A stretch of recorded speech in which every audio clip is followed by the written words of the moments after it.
getting a bump even before the convention starts. His poll numbers are rising as the email scandal drags Hillary Clinton numbers down. We'll analyze. Then Trump releases the list of convention speakers, and it's quite unconventional. It looks like a reality show. All that's missing is that guy, Gary Busey. Also, the superintendent of the East Ramapo school system is here. We're going to ask her how she plans to deal with the troubled district. Good evening and welcome to RFL. I'm Andrew Whitman, in tonight for Richard French, and we begin with the race for the White House and the horse race in the polls. According to new numbers from the New York Times and from CBS News, Hillary Clinton and Donald Trump are tied at 40% each.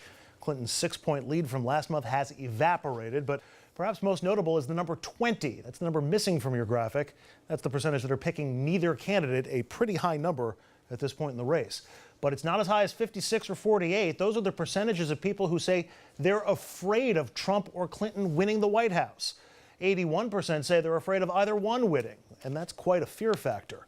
People are scared of the candidates and they do not trust them. 67% say Clinton is neither honest nor trustworthy. That is up 5% from last month.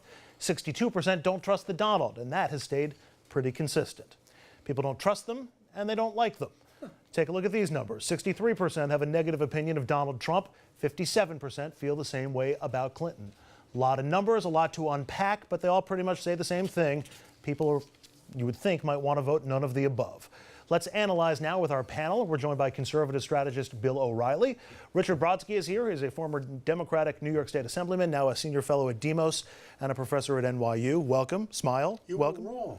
Okay, and Dominic Carter is here, a political journalist and author. I know that's not a good way to start. All right, Brodsky, why was I wrong? Because you said his poll numbers were rising, and they're not. What happened was her numbers fell. He's stuck at 40. She's moved from 45, 46 to 40. Now, that's relevant and important because it doesn't mean that people are starting to like him. Are you sneering at me? No, that's Dominic. That's Dominic. Dominic is sneering. I will not be sneered at. All right, so Bill, what's going on here? Is Richard right? Are people just turning off to Hillary Clinton, or are they starting to embrace Donald Trump? I don't think either. I mean, you're reading those statistics, and it's almost, you've got to be kidding me. I mean, how is Donald Trump still in this race, and how is Hillary Clinton in this race? I mean, this is the race to see who is disliked least. I'm sneering now at you. It's the truth. What happened? How could you lose to Hillary Clinton? Hillary Clinton, how do you lose to Donald Trump? Did Trump's numbers rise, or did they stay the same? They went up a little bit, a couple points. Hey, I guess you owe me an apology. Well, you tipped him, didn't you? So, Dominic, Hillary's had a bad couple of weeks. The email thing, the FBI did everything but indict her. Basically indicted her publicly. You know, we've had some unrest, and I don't think that's particularly helped her. Is this if this is the worst it gets for Hillary Clinton, is this her floor, or is she in some real trouble here? She's in serious trouble. Serious trouble. Serious trouble. The truth of the matter is, across the country, folks don't trust her. They don't trust him either. Right, but his numbers are smaller than hers. Not by much, but they're still smaller. When Bill says, you got to be kidding me, right? Guess what? Democrats better be careful for what they hoped for. They wanted Donald Trump to, quietly and openly to get the nomination. Guess what? That train may be unstoppable. You bring up an interesting point. If it was anybody but Trump, if it was Kasich or Cruz or Jeb Bush, does anybody think Hillary Clinton would be in a lot more trouble than she's in right now? A lot more trouble, and there's a lot of Republicans that are lamenting about that. I mean, almost anybody else would be in a very good position right now. And Republicans, what we say to one another when we're behind closed doors is we had it's true, not anymore. We had Congress, we had the Senate. We could have had the White House. I mean, against Hillary Clinton, we could have had the White House, but instead we got Donald Trump, who still may win, but he's not really a Republican as far as I'm concerned. Richard, you've been in politics since Millard Fillmore was elected. Can you remember an election where you had two candidates, the two finalists, disliked? You should mention that because I used to say to Millard, I'd say, Millard. The answer is no. I have never seen a race that at this stage is so dominated by the personal qualities of the candidates. The good news is that won't last. There will come a time, especially if one of the candidates is disciplined and thoughtful and presents well, where people will say, well, what are you going to do? And when that happens, the relative emphasis we're getting now on personality and scandal will recede somewhat. Are we I actually think going to get to that phase, Dominic, where people are focused on? because here's the biggest problem. If Trump gets to the point where he's winning in the polls, she may not catch him. He may, that train may leave. As scary as the premise may be, I'll be the first one to tell you, President Trump is very scary.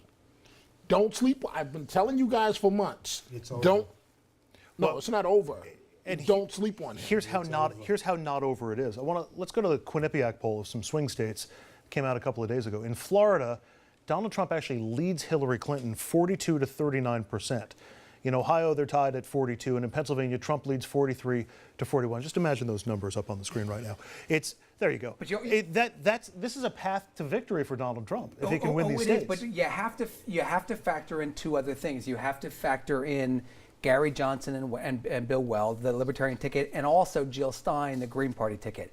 How much do they take from the top, and how does that affect the dynamic of the race? Hillary Clinton, having survived the week from hell, is at this stage, and Trump's numbers are not moving substantially. He's stuck at 40. She can recover the people she's lost, and will.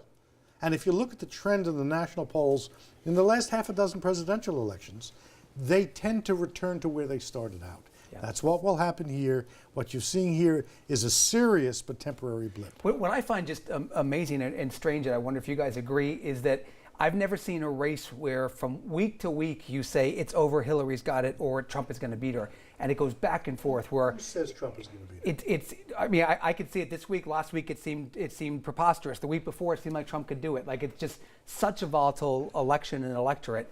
It's just such an unpredictable race. We'll have to see. We're about to hit the two conventions, and typically you get a bump. Each candidate gets a bump coming out of their own conventions. Normally the conventions are later in the cycle. They're in August, as people are getting ready to come out of summer vacation and start focusing on the election around Labor Day. This year they're in July, so people may tune in for the conventions and then tune out until Labor Day in all likelihood. How important is it for each one of these candidates to improve their image and make a good show of it over the next couple of weeks? I'll go around the table. It's Richard. very important. And who's it most important for? Given what we've been discussing, it's equally important for both of them.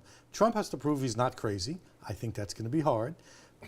Hillary has to prove that she listens, has a program, and can be trusted. Not quite as hard, but not easy. Who gets the bigger bump out of their convention? Well, only by luck, because the Democrats come second. The bump will be better for the Democrats because the Trump bump will be. You'll then have the Hillary bump, and that will be better. Dominic, whose bump is most important for their success or failure, and who gets the bigger bump? Trump gets the bigger bump, unfortunately. And the reason why he gets the bigger bump is by each passing day. Have you noticed that he's starting to, and dare I say this, Donald Trump is starting to look, quote, surrounded by the Secret Service, presidential?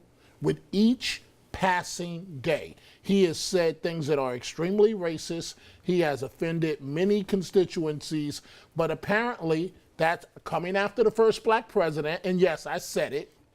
After Obama, that is what America seems to want. And the same way he steamrolled the Republican primary field, I'm afraid that he might have a shot at he might be inevitable. He might be inevitable. And that's a scary premise, especially for people of color. I think it really depends. I don't mean to punt on this. I think Hillary probably gets the bigger bump for what Richard said. Going second is a big help, but it depends what happens in Cleveland. And as we speak tonight, the Rules Committee is hashing out whether or not there's going to be a conscience clause vote on the floor of the convention. Mm-hmm. It depends how disruptive the Never Trump crowd is. The Republican convention could be a disaster, or it could go in a more orderly way. Tim Tebow coming in to set and we'll get into that in the next segment. It could be a smooth convention, or it could be a chair throwing convention, and I think it's going to have a huge impact on the numbers. Bushes, Romney, McCain. Yep. And Hillary's going to have Obama and Biden and Bill Clinton. Well, you're not a Republican. That's fine. But Andrew, she's got Obama and Biden and Bill Clinton right now. And what good is that doing her? She had a terrible She week. has a much easier job. I mean, she's a traditional convention. She's Bernie Sanders endorsed her. She's going to get up, give great speeches. She's going to bring in Hollywood celebrities. killing you, It's going to be Dominic, a very typical convention for Hillary. That Hillary could do well. Even the enemy says that. No, I'm analyzing it the way that I see it. It's as I simple didn't as say that. you were. I'm rooting for an overthrower in Cleveland. I'm hoping for another candidate, but Yeah, it ain't gonna happen. I know I've been smoking It you ain't know up for a gonna- long time. I hate to be the one to tell you Trump's going to put on a good show and he's going to get a bounce. We're going to get into how good a show it is in just a few minutes. We have some breaking news coming out tonight of Nice, France. Various reports saying a truck ran into a crowd during a Bastille Day celebration. Local media says 30 people are dead and dozens are hurt. It's unclear right now whether it was intentional. Again, 30 injured after a truck plows into a crowd in Nice, France. We're going to continue to follow the story for you, and we'll have updates for you as we go on. We're going to take a quick break here on RFL. More right after this.